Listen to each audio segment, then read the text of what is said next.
বিশ্বাস করে বসে আছে তার পীর তাকে জান্নাতে নেবে, তাই আল্লাহকে সিজদা না দিয়ে পীরের পায়ে সিজদা দিচ্ছে। আল্লাহ তাআলা বলেন, কুল ইন কুনতুম তুহিব্বুনাল্লাহ ফাত্তাবিউনি ইউহিব্বুকুমুল্লাহ। ও দুনিয়ার মানুষেরা, যদি তোমরা আল্লাহকে ভালোবাসতে চাও, আল্লাহর ভালোবাসা পেতে চাও, ফাত্তাবিউনি, ও নবী আপনি বলে দিন তোমরা আমি নবী মুহাম্মদকে অনুসরণ করো। ইউহিব্বুকুমুল্লাহ, যদি তোমরা রাসূলকে অনুসরণ করো তাহলে আল্লাহ নিজে তোমাদেরকে ভালোবাসবেন। সুবহানাল্লাহ পড়েন।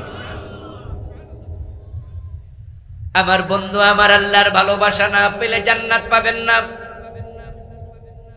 নিশ্চয় আমরা আজকের মাহফিলে যারা এসেছি সবাই আল্লাহর জান্নাতে যেতে চাই, ঠিক না? জান্নাতে যাওয়ার শখ আছে না নাই? জান্নাতে যেতে চাইলে যাওয়া যায় না। জান্নাতে যেতে হলে নবীকে মানতে হবে, অনুসরণ করতে হবে। এই দেশে জান্নাতে যাওয়ার শখ আছে সবার, কিন্তু রাসূলকে অনুসরণ সবাই করে না।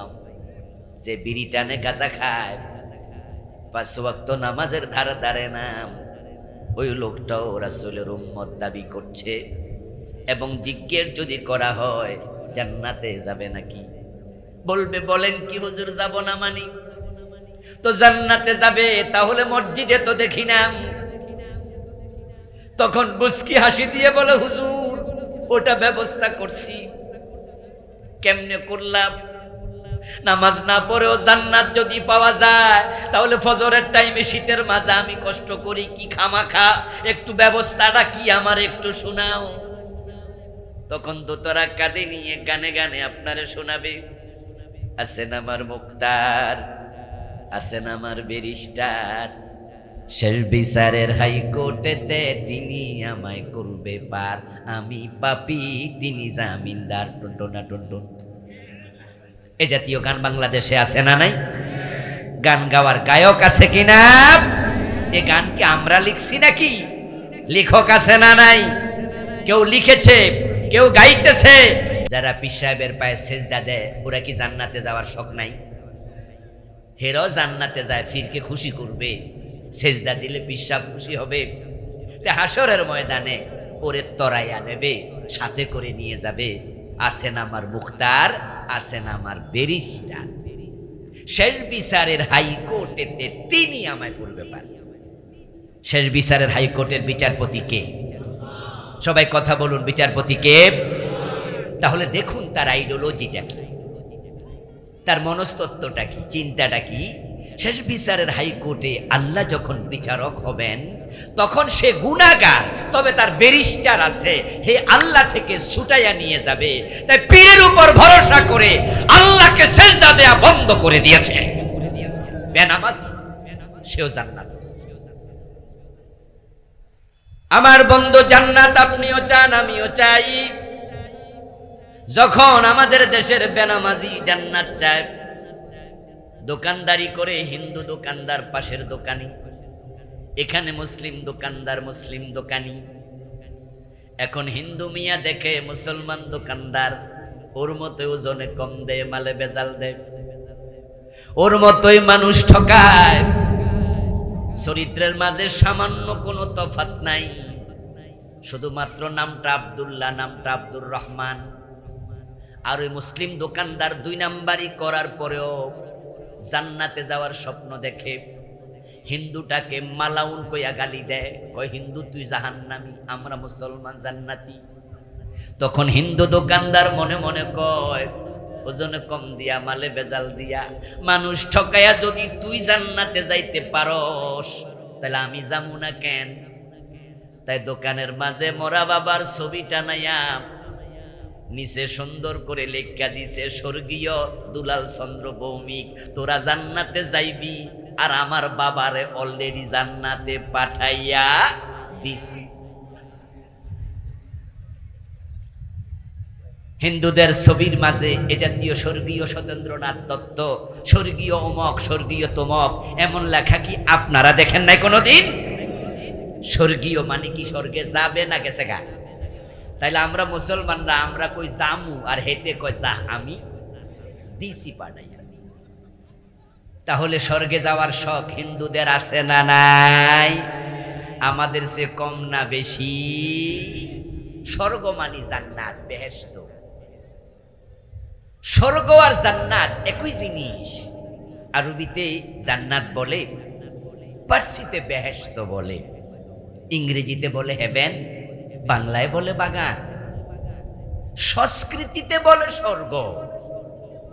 নরক এবং জাহান্নাম এটা কি দুই জিনিস না এক জিনিস? এই যা যা নরকে যা মানে দোজখে যা, একই জিনিস। এখন হিন্দু মিয়া স্বর্গে গেছে, তার বাবা হে লিখছে বেহেশতে গেছে, শব্দ চেঞ্জ করেছে, শখ আছে বেহেশতে যাওয়ার। আমরাও তো শব্দ চেঞ্জ করি, আমরা বলি আবু বকর জান্নাতি, হযরত ওমর বেহেশতি। দুইজন কি দুই দেশে? এক জিনিস। কেউ বলে চোখ, কেউ বলে নয়ন, কেউ বলে লাউ, কেউ বলে কদু, কেউ বলে বউ, কেউ বলে বধূ, কেউ বলে আনন্দ, কেউ বলে ফুর্তি। তারা বলেছিল ভাস্কর্য, আমরা বলেছি এটাই হলো মূর্তি। মনে আছে না নাই? ওরা যখন ভাস্কর্যের নামে মূর্তি বানাতে শুরু করেছে, এদেশের আলেমরা বলেছে মূর্তি বানায়ও না, মূর্তি বানানো হারাম, মূর্তি বানালে রহমতের ফেরেশতা নাজিল হয় না। ওরা নাম চেঞ্জ করছে। ওরা বলছে হুজুররা বোঝে না, আমরা তো মূর্তি বানাই না, আমরা ভাস্কর্য বানাই। এবং শামীম ওসমান নারায়ণগঞ্জের এমপি, তার একটি বক্তৃতা অনলাইনে আছে, আমি গত পরশুদিনও পেলাম, কে জানি নতুন করে ছাড়ছে। উনি অনলাইনে বলতেছে, তখন তিনি এক বক্তৃতা, ইসলাম কি আমরা বুঝি না?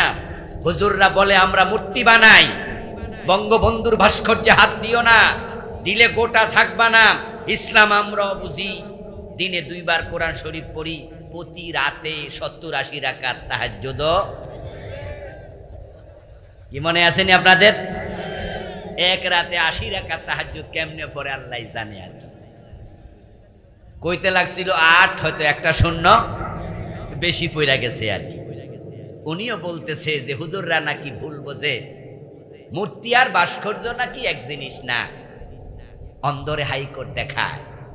মাওলানা মামুনুল হক ভাই বলেছিলেন, আমাদের এখানে পোস্তগলার মোড়ে বঙ্গবন্ধুর বিশাল মূর্তি বানিয়ে বসবে। এই বিশাল মূর্তির বিরুদ্ধে তিনি হুঙ্কার দিয়ে বলেছিলেন, যদি এখানে মূর্তি বসানো হয় এটা বুড়িগঙ্গায় ফেলে দেয়া হবে। এই কথা বলার কারণে মামুনুল হক ভাইকে ধরে বউ দিয়ে ধর্ষণের মামলা দিয়েছে। তারা ভাস্কর্যের নামে মূর্তি বানাইলই, বাড়াবাড়ি করলই। আমরা নিষেধ করেছি যে না, এটা করো না, এক জিনিস। আপনারা বলুন তো, ভাস্কর্য আর মূর্তিতে আদৌ কোনো পার্থক্য আছে? ভাস্কর্যের চেহারা আছে কিনা? হাত আছে না নাই? পা আছে না নাই? নাক কান আছে কিনা? এগুলো কি মূর্তির মাঝে নাই? তো দুইটা কি দুই জিনিস না এক জিনিস? চালাকি করছে, চালাকি রেজাল্ট ভালো হয় নাই। 4000 কোটি টাকা খরচ করে বঙ্গবন্ধুর শত শত মূর্তি সারা বাংলাদেশে বানিয়েছে। এই বাড়াবাড়ি রেজাল্ট 5 তারিখে বাংলার দামাল ছেলেরা দেখিয়ে দিয়েছে। এক একটা মূর্তির গলায় রশি লাগাইয়া মাটিতে শোয়াইয়া দিছে, কোন কোনটার মাথায় উঠে প্রস্রাব করে দিয়েছে।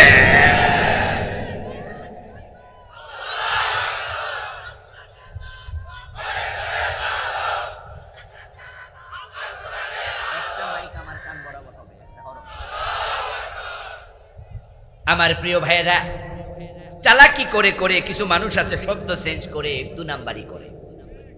এ চাচা আপনি সুদ খান কেন? মানুষ সমালোচনা করে, বলে যে তোমার চাচা সুদ খায়।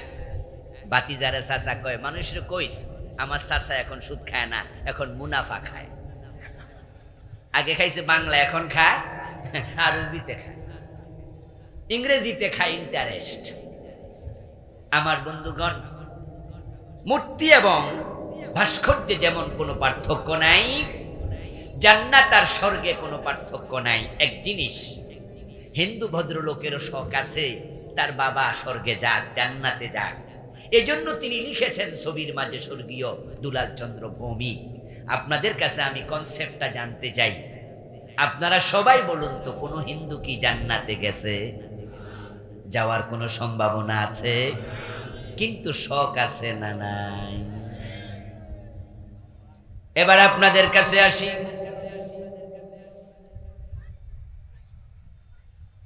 আপনাদেরও আল্লাহর জান্নাতে যাওয়ার শখ আছে, কিন্তু দোস্ত জান্নাত চাইলে পাওয়া যায় না। রাসূলুল্লাহ সাল্লাল্লাহু আলাইহি ওয়াসাল্লাম 1450 বছর আগে বলেছেন, আমার উম্মত হবে 73 দল, তার মাঝে জান্নাতি হবে মাত্র এক দল। তাহলে রাসূলুল্লাহর উম্মতে তো 72 দল জাহান্নামী হবে। আপনাদের কাছ থেকে জবাব চাইব, সহজ সহজ প্রশ্ন, সহজ উত্তর। বলুন তো রাসূলের উম্মত কয় দল? এই মাত্র বললাম কয় দল? জান্নাতি কয় দল? তাহলে জান্নাতি বেশি না জাহান্নামী বেশি? এই হাদিস দ্বারা বোঝা যায় উম্মত দাবি করলে জান্নাত পাওয়া যায় না। এখন আপনারা যারা আজকের মাহফিলে আছেন, নিজেরে প্রশ্ন করুন, আপনি কোন দলে? আপনি কি 72-এর ভিতরে পড়ে গেলেন কিনা? আল্লাহ না করুক যদি 72-এর ভিতরে পড়ে যান, তাহলে আপনিও তো জাহান্নামী। قال رسول الله صلى الله عليه وسلم كل امتي يدخلون الجنة إلا من أبى। নবীজি বলেন, আমার সব উম্মত জান্নাতি হবে, তবে অস্বীকারকারী জান্নাত পাবে না, সে হবে জাহান্নামী। কিলা মান আবা ইয়া রাসূলুল্লাহ। কোন একজন সাহাবী দাঁড়ায়া গেলেন, হে আল্লাহর রাসূল, অস্বীকারকারী উম্মত আবার কে? রাসূলুল্লাহ জবাব দেন, মান আতাআনি দাখালাল জান্নাহ ওয়া মান আসানি ফাকাদ আবা। যে উম্মত আমি নবী মুহাম্মদকে অনুসরণ করবে, শুধু সে জান্নাতে যাবে। আর যে উম্মত দাবি করলো অথচ আমি নবীকে অনুসরণ করে নাই, তার কপালে জান্নাত নাই। এই হাদিস দিয়েও ক্লিয়ার কাট একটি কথা, সেটা হচ্ছে জান্নাতে যেতে হলে নবীকে অনুসরণ করতেই হবে। قال رسول الله صلى الله عليه وسلم من أحب سنتي فقد أحبني ومن أحبني كان معي في الجنة। রাসূলুল্লাহ সাল্লাল্লাহু আলাইহি ওয়াসাল্লাম বলেন, যে আমার সুন্নাহকে ভালোবাসে সে আমি নবীকে ভালোবাসে, আর যে আমার সুন্নাহকে ভালোবাসার মাধ্যমে আমি নবীর ভালোবাসার প্রমাণ দিতে পেরেছে, কানা মাই ফিল জান্নাহ, সে জান্নাতে আমার সাথে ঢুকবে। তাহলে আপনারা আল্লাহর জান্নাতে যেতে চান রাসূলের সাথে? রাসূলকে অনুসরণ করা দরকার আছে না নাই? এবার বলুন তো, রাসূল টাকনুর নিচে কোনোদিন কাপড় পরছে? কিন্তু আপনি তো পরছেন, তো রাসূলকে তো অনুসরণ হলো না। রাসূল কি কোনোদিন দাড়ি কামাইছে? তা আপনি তো কামাচ্ছেন, অনুসরণ তো হলো না। রাসূলুল্লাহ কি কখনো সুদে টাকা লাগাইছে? আপনি তো সুদ খাচ্ছেন, অনুসরণ তো হলো না। রাসূলুল্লাহর মেয়ে তার স্ত্রীকে বেপরদায় রাস্তায় হাঁটছে, আপনার মেয়ে তো কলেজে যায়, বোরকা সিলাইয়া দেয় না, এমন হাজী সাহেব বাবা আছে না নাই? আপনি তো পারিবারিক জীবনে রাসূলকে অনুসরণ করলেন না। রাসূলুল্লাহ, আমার প্রিয় ভাইরা, তাহলে আমরা যে কোরআনের আইনের কথা বলি, এটা রাসূলুল্লাহর জীবনে এই আমলটা আছে না নাই? রাসূলে কোরআনের বাহিরে বলতেন না, কোরআনের বাহিরে চলতেন। কোরআনে যা আছে হুবহু মান। আল্লাহর হাবিব সাল্লাল্লাহু আলাইহি ওয়াসাল্লাম হিজরত করলেন মক্কা থেকে মদিনায়। 17 মাস তিনি মসজিদ আকসার দিকে ফিরে নামাজ পড়লেন। উনার মনে মনে তামান্না, যদি আমার কিবলাটা মসজিদে হারাম হতো, কারণ তার জন্ম মক্কায়। মসজিদে হারামকে দেখে দেখে তিনি বেড়ে উঠেছেন, বড় হয়েছেন। উনার পূর্বপুরুষ ইব্রাহিম আলাইহিস সালাম এই মসজিদে হারাম কাবা তিনি বানাইছেন। তাই তিনি মনে মনে তামান্না করেন, হায় রে, আমার কিবলা যদি মসজিদে হারাম হতো। 17 মাস চলে গেল। একদিন প্রিয় নবী জোহর অথবা আসরের নামাজ পড়াচ্ছিলেন, পিছনে সাহাবারা মুক্তাদি। 2 রাকাত নামাজ শেষ হলো, বাকি 2 রাকাত পড়ার জন্য আত্তাহিয়াতুর পর রাসূল দাঁড়ালেন। এই অবস্থায় জিবরিল আমিন আসলো, কোরআনের আয়াত আল্লাহ নাজিল করলেন, ফাওয়াল্লি ওয়াজহাকা শাতরাল মসজিদিল হারাম। ও আমার রাসূল, আপনার কিবলা আমি পরিবর্তন করে দিয়েছি, আপনার চেহারা কাবার দিকে ফিরান। সুবহানাল্লাহ পড়ে করে দিলেন। হাদিসে জোহরের নামাজের কথাও আসছে, আসরের নামাজের কথাও আসছে। জোহর এবং আসরের ফরজ কয় রাকাত? সহজ প্রশ্ন, জবাব দেন না ভাইয়েরা। কয় রাকাত? রাসূল পড়েছেন 2 রাকাত, বাকি আছে কয় রাকাত? এখন রাসূল ভাবতে পারতেন আমার চেহারা কাবার দিকে ফিরানোর জন্য আল্লাহ তাআলা বলছেন এই মাত্র, যেহেতু এই ওয়াক্তের নামাজ অলরেডি 2 রাকাত পড়ে ফেলেছি, তাহলে পরের ওয়াক্ত থেকে কাবার দিকে ফিরে নতুন করে নামাজ পড়ব। কিন্তু আমার রাসূল আল্লাহর অর্ডার মানতে 1 সেকেন্ড দেরি করেন নাই, তিনি নামাজের ভিতরে কাবার দিকে ফিরে গেছেন।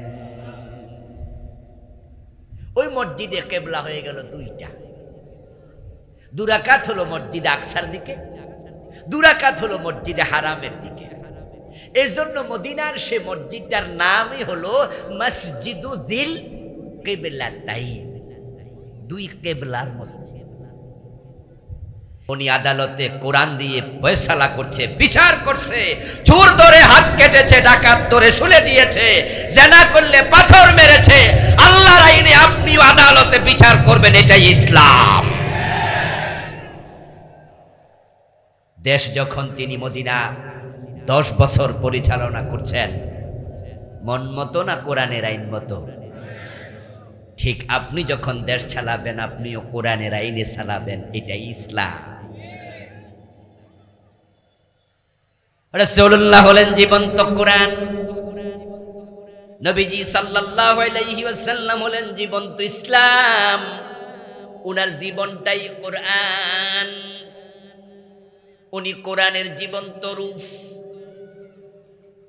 একজন তাবী মা আয়েশার কাছে প্রশ্ন করেছিলেন, ও মা আয়েশা, নবীজিকে আমার দেখার সৌভাগ্য হয় নাই, আমি আপনার কাছে জানতে এসেছি রাসূলুল্লাহর চরিত্র আমল কেমন ছিল, যদি আপনি আমাকে একটু জানাতেন। মা আয়েশা তখন ওই তাবীকে প্রশ্ন করলেন, আফালাম তাকরাউল কুরআন, তুমি কি আল্লাহর কোরআন পড়ো নাই? আওয়ালাম তাকরাইল কুরআনা, তুমি কি কোরআন পড়োনি? ওই তাবী জবাব দেয়, হ্যাঁ আমি তো কোরআন পড়েছি। তখন মা আয়েশা বলেন, খুলুকুল কোরআন, কোরআন যদি পড়ে থাকো, রাসূলের চরিত্র কেমন আমার কাছে প্রশ্ন করার কোনো প্রয়োজন নাই, কোরআনটাই হলো রাসূলের চরিত্র। তিনি ওহির বাহিরে চলেন নাই, ওহির বাহিরে বলেন নাই, ওহির বাহিরে কোনো কাজ করেন নাই। কোরআন ছিল তার জীবনের একমাত্র পাথেয়। কোরআন যদি রাসূল মেনে চলে, উম্মত কোরআন মানা দরকার আছে না নাই? এবার আপনাদের কাছে আমার প্রশ্ন, আমরা 54টি বছর বাংলাদেশ যেভাবে চলতে দেখছি, এ কোরআন দিয়ে আমাদের হাইকোর্ট চলে, সুপ্রিম কোর্ট, জজ কোর্ট, ম্যাজিস্ট্রেট কোর্ট, এ কোরআন দিয়ে আমাদের গণভবন চলেছে কোনোদিন? বঙ্গভবন, সচিবালয়, মন্ত্রণালয়, শিক্ষানীতি, অর্থনীতি, কোরআন দিয়ে কি চলেছে বাংলাদেশের রাজনীতি? তো রাসূল কোরআন মানলেন, আর আমরা উম্মত কোনো জায়গায় মানলাম না, শুধু মসজিদ আর মাদ্রাসায় কোরআন পড়ি, রমজান আসলে খতম করি, অতটুকু করে উম্মত হওয়া যায় না। উম্মতের জীবনের বটম থেকে টপ, ফ্যানটা চালান, পাকঘর থেকে সংসদ ভবন, ব্যক্তি জীবন থেকে আন্তর্জাতিক বলয়, উম্মত থাকবে যেখানে আল্লাহর কোরআন থাকবে সেখানে। কোরআন হচ্ছে জীবন সমস্যার সমাধান। নবীজি সাল্লাল্লাহু আলাইহি ওয়াসাল্লাম এ পৃথিবীতে কেন এসেছেন এটা আমরা জানবো আজকে। এজন্যই জানবো উনার জীবনে উনি যা করেছেন আমরা ঠিক তাই করব, এটা আল্লাহর অর্ডার। কোরআন কার কালাম? তো আল্লাহর জমিনে আল্লাহর কথা বলতে কারো অনুমতি দরকার আছে? আপনার বাড়িতে আপনি থাকবেন, অন্যের অনুমতি নিতে হবে, তাহলে তো বোঝা গেল বাড়ির মালিকানা আপনার কাছে আর নাই, এটা জবরদখল হয়েছে। আল্লাহর জমিনে আল্লাহর কথা বলতে ওদের অনুমতি নিতে হতো, এর মানে হলো জমিনটা তারা জবরদখল করেছিল। এটা সুস্পষ্ট জুলুম ছিল। কোরআনে আসছে ইন্নাহু লা ইউফলিহুজ জালিমুন, নিশ্চয় জালেমরা কখনো সফল হয় না। আমরা কোরআন আগে পড়েছি, আগে শুনেছি, আর অগাস্টের 5 তারিখে আমরা চোখে দেখেছি জালেম কিভাবে লাঞ্ছিত হয়। আল্লাহ তাআলা এমনিতে গজব দেন নাই, এবার যা হয়েছিল অভাবনীয়, অকল্পনীয়। এবারের অ্যাকশন সরাসরি আরশের মালিক নিয়েছে, যার কারণে ছোট ছোট পোলাপান রাস্তায় নেমেছে, আমাদের বোনেরা মায়েরা রাস্তায় নেমেছে। তারা পাখির মতো গুলি খেয়েছে কিন্তু রাস্তা ছেড়ে পালিয়ে যায় নাই। অকল্পনীয় সাহস তাদের বুকে সঞ্চারিত করেছেন কে? কারণ আল্লাহর জমিনটাই আল্লাহর কোরআনের কথা বলার ক্ষেত্রে বাধাগ্রস্ত হয়েছে।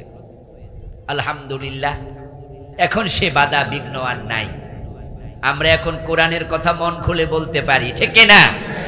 তো আলেমরা যদি মন খুলে কোরআনের কথা বলে, মন খুলে কোরআনের কথা শোনার জন্য, শ্রবণ করার জন্য শ্রোতাও ভালো হওয়া দরকার আছে কিনা? তো যেভাবে ভাইয়েরা দাঁড়িয়ে আছে এটা তো ভালো লাগছে না। মনে হয় যেন আপনারা আফন ভাই, তারা আমাদের সৎ ভাই। এই আচরণ করলে কেমনে হবে? বসার তো জায়গা আছে প্রিয় ভাইয়েরা।